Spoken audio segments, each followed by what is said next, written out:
3. The ideals of statehood. The political or administrative form of a government is of little consequence provided it affords the essentials of civil progress, liberty, security, education, and social coordination. It is not what a state is, but what it does that determines the course of social evolution. And after all, no state can transcend the moral values of its citizenry as exemplified in their chosen leaders. Ignorance and selfishness will ensure the downfall of even the highest type of government. Much as it is to be regretted, national egotism has been essential to social survival. The chosen people doctrine has been a prime factor in tribal welding and nation-building right on down to modern times. But no state can attain ideal levels of functioning until every form of intolerance is mastered. It is everlastingly inimical to human progress, and intolerance is best combated by the coordination of science, commerce, play, and religion.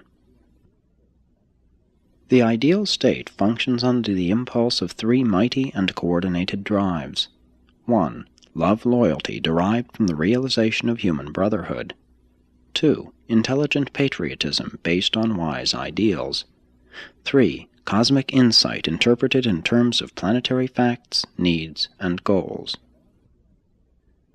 The laws of the ideal state are few in number, and they have passed out of the negativistic taboo age into the era of the positive progress of individual liberty, consequent upon enhanced self-control.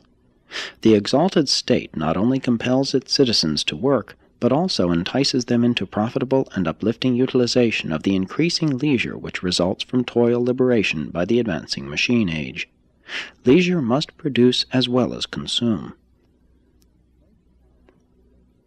No society has progressed very far when it permits idleness or tolerates poverty.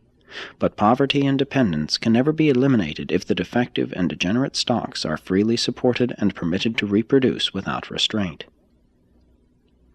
A moral society should aim to preserve the self-respect of its citizenry and afford every normal individual adequate opportunity for self-realization.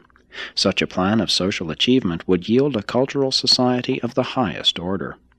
Social evolution should be encouraged by governmental supervision, which exercises a minimum of regulative control. That state is best which coordinates most while governing least. The ideals of statehood must be attained by evolution, by the slow growth of civic consciousness, the recognition of the obligation and privilege of social service.